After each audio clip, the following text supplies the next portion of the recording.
Hi everyone, welcome to Bodhanapu Meena's channel. I hope everyone are safe during this corona time and take necessary precautions to prevent yourself from COVID-19. In this video, I have included a few memory-based questions asked in previous TCS NQT exam. So, try to solve those questions and give your answers as comments in the comment section. So friends, kindly subscribe my channel, like the video and share my videos with your friends.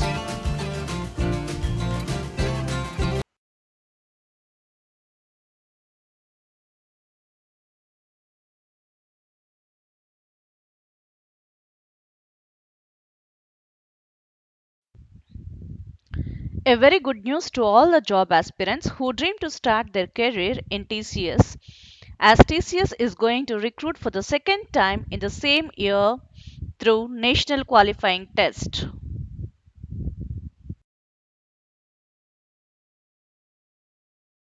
Let us get into the test details. There is no negative marking for any wrong answer, and the test is of adaptive type. That means the test is entirely based on the capabilities of the candidate. That is, for example, if the first question is hard and the candidate is able to solve that, then the next question will be even more difficult for the person. And if the candidate fails to solve the first question, then the next question will be easier when compared to the previous question.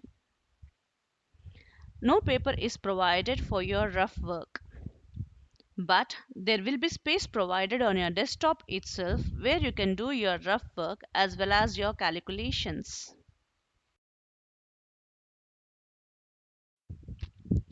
Let us see the changed NQT pattern. The TCS exam follow Ninja pattern. Inclusion of new selection process is in action now.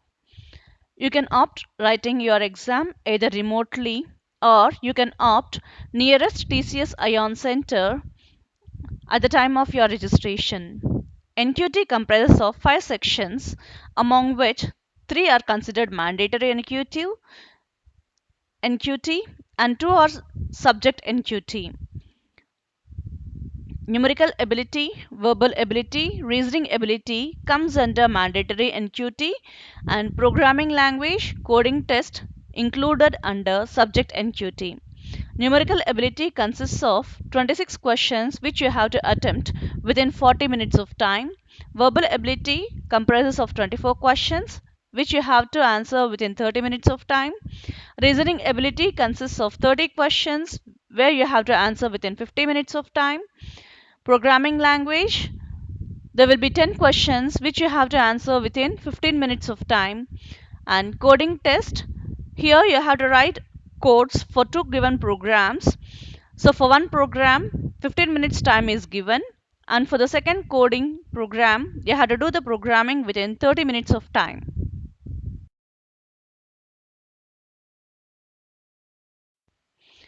Let us see the syllabus of each and every section in detail. Let us start with numerical ability. Numerical ability includes number system.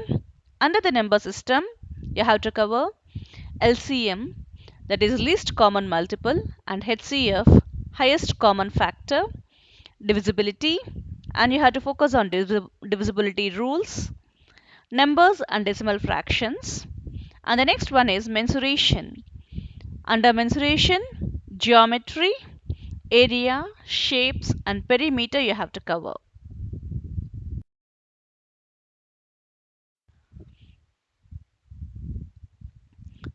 It also includes arithmetic ability with percentages, allegations and mixtures, ratios and proportions, work and time, speed, time and distance, profit and loss, averages, equations.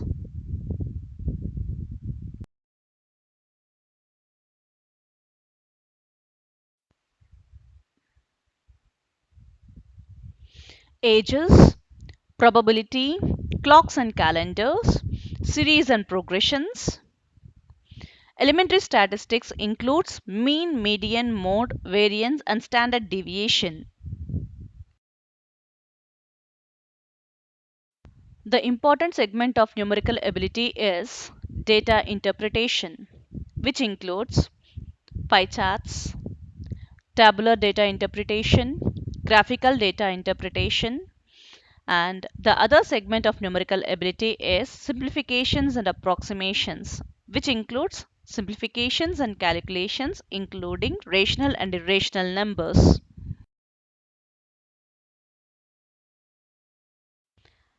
Let us see the syllabus of verbal ability.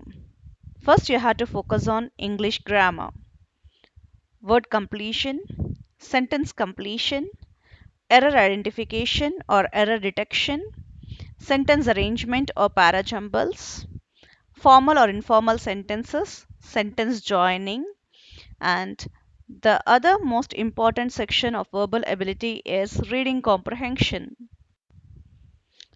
Let us look into the glimpse of syllabus of reasoning ability. It includes identifying word patterns, and letter series. Next is numerical patterns, includes number series. And the third one is problem solving, which includes seating arrangements, blood relations, and data arrangements. It also includes figural and factual analysis, that is non-verbal reasoning, cube folding, paper cuts, figure patterns unfolds. Decision making includes syllogism and data sufficiency. The reasoning section also includes propositional reasoning based on statements, based on logical Venn diagrams, visual or spatial reasoning. Let us look into the things where you have to focus on programming languages, data types, functions and scope, recursion and iteration, file handling, array, variables and registers, OOPS, command line arguments. In the coding section, you will be asked to write the code for the given program. So here you have to derive the full output. So topics to strengthen in this section are C, C++, Java, Python. Let us see the model questions under each section, which are memory based questions asked in previous NQT, which helps you to better understand the NQT of this year.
friends for watching. Stay tuned with my channel for more videos. Have a great day. Stay safe, stay healthy, and stay protected.